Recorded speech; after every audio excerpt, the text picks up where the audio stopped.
¿Cómo están? Pues estamos en una nueva emisión de el periódico Regeneración en la 4TV. Hoy vamos a tener temas muy interesantes acerca de los logros que hubo y que hay en la administración del presidente López Obrador, de lo que se espera con la presidenta electa Claudia Sheinbaum, de sus proyectos, de las construcciones. Vamos a hablar de trenes, vamos a hablar de soberanía energética y vamos a hablar también de la guerra sucia que la derecha sigue haciendo contra la Cuarta Transformación y contra el segundo piso de la Cuarta Transformación. Así es que no se lo vayan a perder, aquí nos estamos. Hola, ¿cómo están? Pues estamos aquí en un nuevo episodio del programa Regeneración en la 4TV y hoy vamos a hablar de un tema muy específico que tiene que ver con los logros que tiene el gobierno de México en materia energética. Hay que tener en cuenta que durante los gobiernos del PRI y el PAN, lo que se ha denominado como los gobiernos neoliberales, toda la industria energética nacional, que era parte del Estado, pues en realidad la empezaron a desmantelar y empezaron a privatizar. Y entonces muchas áreas se fueron privatizando a partir de cambios que hicieron en la Constitución para permitir la inversión privada en empresas que pues deberían de ser nada más de la nación. Y entonces hicieron una privatización en algunas cosas, permitieron que muchas empresas privadas generaran electricidad. Y bueno, a partir de la llegada del gobierno de Andrés Manuel López Obrador, esta tendencia que existía de los gobiernos neoliberales, que eran unos gobiernos que saqueaban al país, que eran unos gobiernos que buscaban por todos los medios posibles, pues con esa riqueza de la nación, enriquecerse o enriquecer a algunas cuantas empresas o algunos cuantos empresarios. Y entonces con la llegada del presidente López Obrador en 2018 hubo un cambio radical y se fortaleció la industria eléctrica en el país y se fortaleció también a la industria petrolera a partir de Pemex y a partir de la Comisión Federal de Electricidad. Y hace unos días en una conferencia de prensa se informó de todo lo que se ha hecho en materia de energía eléctrica, porque hay que recordar que durante esta gestión de Andrés Manuel López Obrador, la oposición, los medios de comunicación, como una estrategia para impedir este fortalecimiento de la Comisión Federal de Electricidad, pues lo que buscaban hacer era convencer a la población de que el gobierno de Andrés Manuel López Obrador estaba en contra de las energías limpias, que el gobierno de Andrés Manuel López Obrador estaba en contra de fortalecer, de modernizar a la Comisión Federal de Electricidad. Eso pues eran parte de las campañas de desinformación que desde la derecha se estaban haciendo. Y bueno, pues en este informe que hubo, se estableció que en estos 6 años la Comisión Federal de Electricidad ha logrado o logró producir ya más de la mitad de la electricidad que se produce en el país. Antes ya los particulares hacían eso y con esta política de fortalecer a la Comisión Federal de Electricidad, pues se logró ese cometido, ¿no? Y además, pues la Comisión ha logrado una inversión histórica en materia de energía, porque no solamente se compraron varias plantas de energía de empresas privadas, sino que también se echaron a andar muchísimos proyectos para generar electricidad. Y lo que se tuvo o lo que se tiene actualmente es que tenemos en materia energética una industria más fortalecida, una industria que depende del Estado y que no depende de particulares, y eso le proporciona seguridad a la nación en materia energética. Entonces, pues eso es muy importante porque además esto va unido a la producción que hay de gasolina y la extracción de petróleo. Hay que recordar también que durante este sexenio se compró una refinería en Estados Unidos, en Houston. Eso es algo pues histórico, porque en realidad lo que los gobiernos del PRI y el PAN lo que querían era desmantelar la industria petrolera. Bueno, pues en este sexenio se logró comprar. Eso ha generado que seamos más autosuficientes en cuanto a la refinación de gasolina, y además pues se creó se construyó lo que es la refinería de Dos Bocas. Y eso en el plan que se tenía desde el 2018 para lograr completamente la soberanía energética. Entonces, estas son muy buenas noticias que se tienen en esta materia y que es parte de lo que significa el rescate del país, porque recordemos que durante más de 30 años los gobiernos del PRI y el PAN, que hicieron suyas políticas neoliberales, es decir, de la venta del Estado, pues ahora lo que se tienen es que se ha revertido esa política y tenemos más soberanía en materia energética. También otro punto que es importante mencionar que ha sucedido en estos días es que ya se está conformando el gobierno próximo, el que va a encabezar la doctora Claudia Sheinbaum, y bueno, pues se han anunciado ya muchísimos nombramientos en cuanto a secretarías. Y lo que podemos ver en este sentido es que, por un lado, habrá una continuidad en la política que va a implementar la doctora Claudia Sheinbaum, porque los próximos secretarias de Estado, de los que se han anunciado, pues en realidad son una continuidad, cambios, pero habrá una continuidad en cuanto a la política que se está estableciendo, una continuidad en cuanto a la Secretaría de Gobernación, en cuanto a la Secretaría de Educación Pública, que son temas o carteras que se han anunciado, también en cuanto a la Secretaría de Seguridad. Y bueno, pues lo que tenemos es que habrá una continuidad, y esa continuidad significa la profundización de las políticas que el gobierno de Andrés Manuel López Obrador inició y que van a continuar con Claudia Sheinbaum. Y esto es muy interesante porque hay una continuidad no solamente en el proyecto de nación, sino también hay una continuidad en cuanto a obras primordiales. Por ejemplo, Claudia Sheinbaum ya anunció, lo había hecho en campaña, que se iban a construir varias líneas de trenes de pasajeros, y lo que hizo hace unos días es que se anunciaron varias líneas ya en específico que van a empezar a construirse desde antes, o que van a empezar a planearse, o que van a empezar a establecerse desde antes que ella llegue a la presidencia, ¿no? Desde antes del 1 de octubre. Entonces, lo que tenemos son que se va a reactivar la parte de la industria de la comunicación en materia de trenes de pasajeros. En el gobierno de Andrés Manuel López Obrador se construyó el Tren Maya y se construyó el Tren Interoceánico. Ya los dos están operando. El Tren Maya no solamente es la construcción de un nuevo medio de comunicación de pasajeros, como es el tren, sino que durante toda esa construcción se apoyó a todas las comunidades donde pasa el tren, ¿no? Y entonces eso reactivó o fortaleció la economía, fortaleció también las comunidades, hubo programas sociales que se establecieron en esos lugares, y pues no solamente es construir un tren de pasajeros, sino que es apoyar al desarrollo de las comunidades donde pasa ese tren de pasajeros. Y va a ser prácticamente lo mismo con las nuevas rutas que se van a hacer.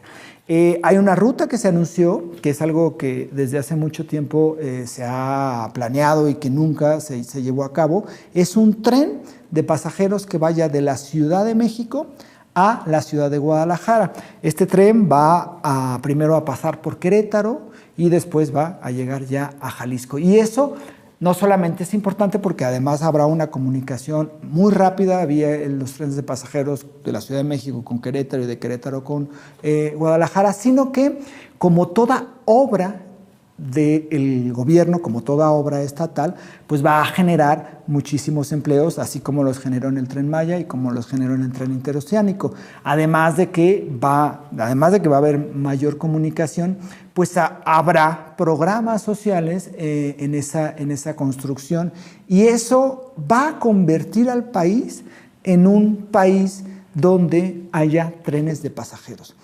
Hay que recordar también que durante los sexenios neoliberales desde Miguel de la Madrid, pasando por Carlos Salinas de Gortari y especialmente en el caso de Ernesto Zedillo, se desmanteló completamente la industria o a los servicios o al transporte del tren de pasajeros. Prácticamente regalaron los trenes que se habían construido con muchísimo trabajo desde el siglo antepasado, desde el siglo XIX, y que habían funcionado, que fueron fundamentales, por ejemplo, en la Revolución Mexicana, que era parte del transporte de la gente durante los años 40, 50, 60, 70, y a partir de los 80 prácticamente los desmantelaron. Los dejaron, los vendieron, ¿no? Les dieron concesiones a los particulares y los particulares pues dejaron de trabajar el tren de pasajeros y solamente se enfocaron en el tren de carga.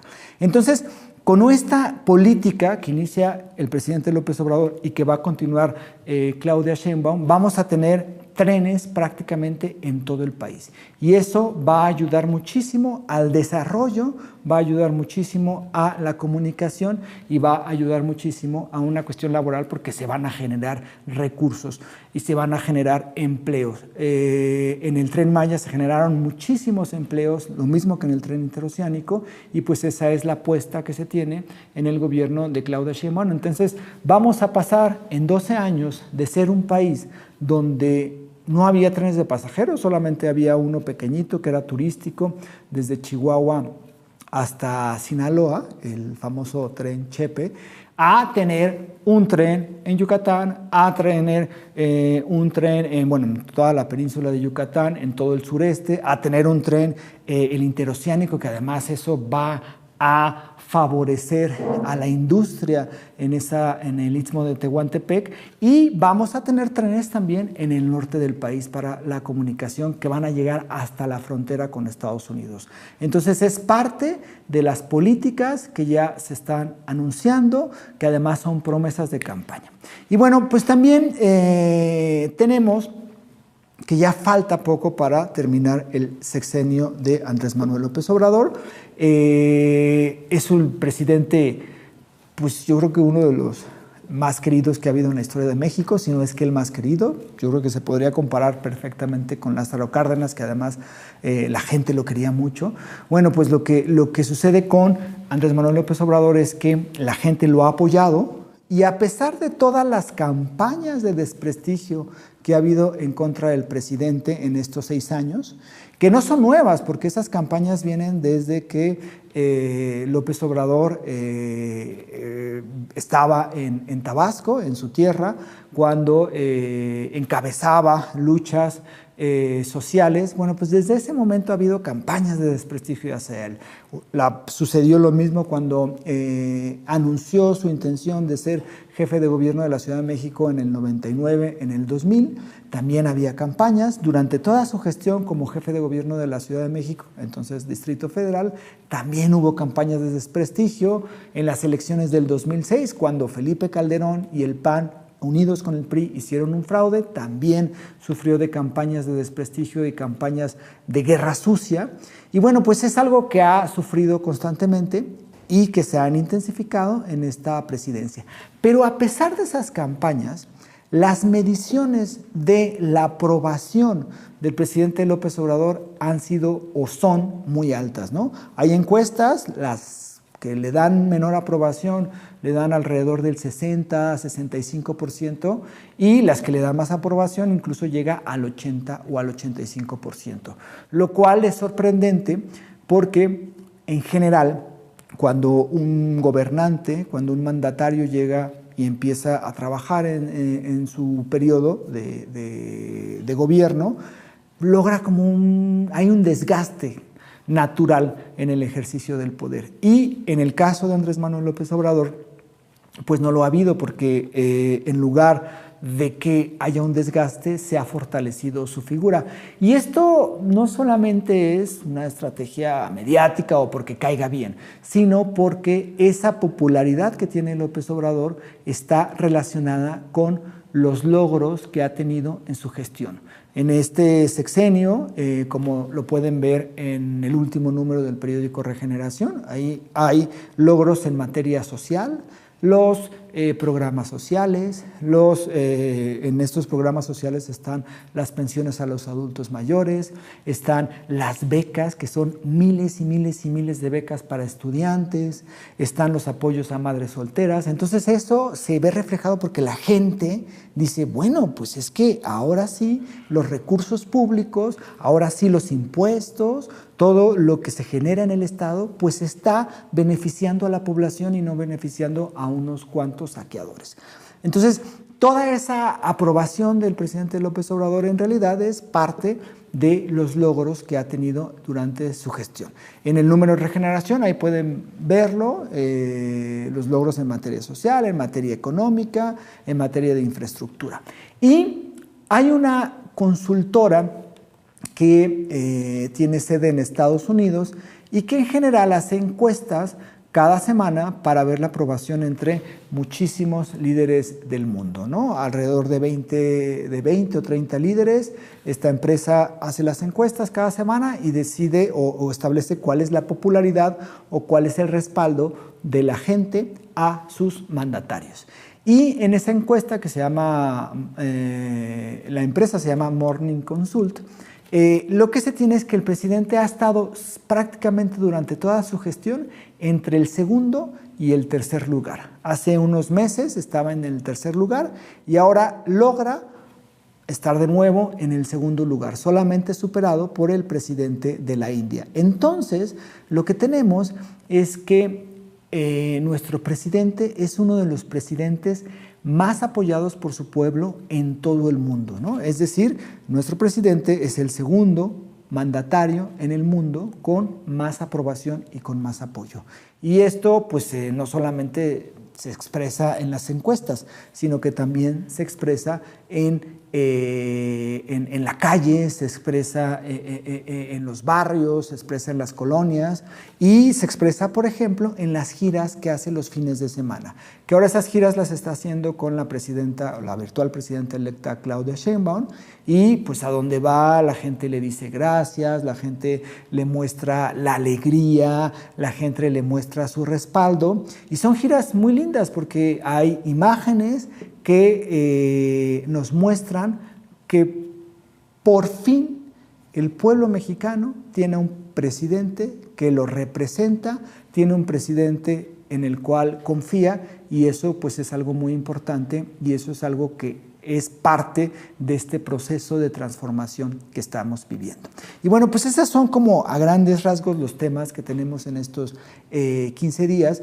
Recuerden, por favor, visitar la página de Morena o la página del Instituto de Formación Política de Morena, donde está el nuevo número que ya se está distribuyendo en todo el país del Regeneración. En ese número, como lo comentamos en el programa pasado, se explica, por un lado, lo que fue la victoria de Claudia Sheinbaum y de Morena en el proceso electoral del 2 de junio. Ahí se dan detalles de cuántos diputados ganó Morena, de cuántos diputados ganaron los aliados de Morena. También se da información sobre las gubernaturas que se ganaron, sobre el número de población que hoy gobierna Morena en todo el país a nivel federal y por supuesto a nivel estatal. Y por otro lado, pues está el tema de la reforma judicial. Ahí en el número de Regeneración, si ustedes lo bajan de la página de Morena o lo bajan de la página del Instituto de Formación Política de Morena, podrán enterarse y podrán informarse de qué significa la reforma judicial, cuáles son las cosas que modifica esa reforma judicial, por qué es importante que esa reforma judicial se apruebe y porque es vital para mejorar el sistema de justicia que actualmente tenemos. Ahí están explicados los datos, están explicados cuáles son las modificaciones, cuáles son los cambios que va a haber en la materia legal, cuáles son los cambios que va a haber en la Constitución, y es ahí una fuente confiable de información sobre la reforma al Poder Judicial, porque en estos meses hemos visto que hay muchísima desinformación respecto a esta reforma judicial. En medios de comunicación, en redes sociales, comunicadores que son, digamos, conservadores o que son de derecha o que están más cercanos al PAN o al PRI, han buscado desinformar sobre la reforma judicial. Dicen que con esta reforma judicial se va a acabar la libertad de expresión, dicen que con esta reforma judicial va a haber un retroceso en materia de democracia, dicen que con esta reforma judicial el sistema de justicia no va a funcionar adecuadamente, y todo ello son mentiras. Lo que tenemos ahora es un poder judicial que está lleno de corrupción, un poder judicial que no busca la justicia, sino que busca proteger los intereses de grupos que durante años dominaron y se sintieron dueños de este país. Y lo que se pretende con esta reforma, pues es en realidad hacer que haya justicia para la población, que los juicios que hay que no duren 10, 15 años, sino que sea rápida la justicia, que no haya gente encarcelada que sea inocente y que los que son culpables, pues realmente sean castigados. Busca también que haya una transparencia en las decisiones de cada una de las sentencias de los ministros, de los magistrados y de los jueces, y, por supuesto, busca que haya democracia en el Poder Judicial vía la elección de jueces, magistrados y ministros. Eso tiene aterrados completamente a una élite política que se sentía dueño de este Poder Judicial. Y por eso los ataques han sido muy grandes, muy feroces y muy llenos de mentiras. Entonces, lo que se busca con la reforma, pues en realidad es más democracia en el Poder Judicial, menos corrupción o eliminar la corrupción, y que por fin se acabe la impunidad. Esa impunidad que el Poder Judicial es muy culpable de que exista en algunos casos en este país. Entonces, pues esta reforma judicial es fundamental. Todo indica que se va a aprobar antes de que el presidente López Obrador deje la presidencia, porque los diputados federales van a tener un periodo, van a entrar antes que entre la próxima presidenta, la doctora Claudia Sheinbaum. Entonces parece ser que en ese periodo es cuando se pretende aprobar. Y lo que tenemos pues es a un Poder Judicial en este momento que está muy enojado, y a su líder o a la presidenta de la Suprema Corte de Justicia, Norma Piña, que por un lado pide diálogo, pero por otro lado va a las entrevistas y dice que la reforma judicial que presentó el presidente López Obrador no sirve y que va a ser perjudicial para el país. Nada más alejado de la realidad. Entonces es importante tener claro en qué consiste la reforma judicial, y eso lo pueden ver en el periódico Regeneración, que puede ser que les llegue a su casa, si no, pues lo pueden descargar de la página de Morena y de la página del Instituto Nacional de Formación Política de Morena. Y bueno, pues eso es lo que tenemos en esta emisión del periódico Regeneración en la 4TV. Pues ahora vamos con la sección de Mayo Monero, donde él hace un análisis de las caricaturas y de los cartones más importantes de los últimos 15 días, los más significativos, los más sarcásticos, los mejores. Así es que vamos con Mayo Monero. Bienvenidas, bienvenidos y bienvenides a la sección de los mejores cartones del programa de Regeneración. En el primer puesto tenemos este cartonazo del maestro Fisgón Monero, quien dibuja al plan del Poder Judicial que se contrapone con el plan C. Y es que tanto Norma Piña como los ministros de la Suprema Corte de Justicia de la Nación defienden sus privilegios monetarios y políticos que sirven a la oligarquía. Es por eso que se ve claramente que el Poder Judicial responde al plan del signo de pesos. Dicho sea de paso, un abrazo fuerte al admirado Fisgón, quien ha luchado incansablemente por el movimiento sin perseguir un puesto político o una remuneración, y que ha realizado un gran trabajo como presidente del Instituto Nacional de Formación Política de Morena. En el segundo puesto tenemos esta maravillosa caricatura que es portada de la revista El Chamuco del mes de julio, en donde el caricaturista Hernández dibuja a Norma Piña con un moretón en forma de plan C. Ministros, jueces y magistrados están preocupados por la posibilidad histórica de la implementación del Plan C. La ministra presidenta de la Suprema Corte de Justicia de la Nación, Norma Piña, ahora sí desea dialogar, después de que en el pasado entró en una clara oposición con el presidente Andrés Manuel López Obrador. Se le ve duro el golpe democrático del pueblo de México. En el tercer puesto tenemos este gran cartón del monero rapé, quien dibuja al inteligentísimo Marco Cortés y a Felipe Calderón enredados en un lío de lenguas. Hay que recordar que la semana pasada, en el show cómico mágico musical de Atypical TV, el presidente del PAN y el calderonista Javier Lozano, mejor conocido como el Saco de Pus, empezaron a discutir por los malos resultados electorales del Partido Acción Nacional el pasado 2 de junio. Mientras Marco Cortés defendía su puesto de plurinominal y criticaba el mal desempeño del gobierno de Felipe Calderón, Javier Lozano defendía a Genaro García Luna. Aquello fue un duelo de puercos. Y eso fue todo en nuestra sección de los mejores cartones del programa de Regeneración. Recuerden que todos los domingos hasta el 11 de agosto estaremos dialogando sobre las reformas presentadas por la doctora Claudia Sheinbaum. Nos vemos la próxima y seguimos haciendo la revolución de las conciencias.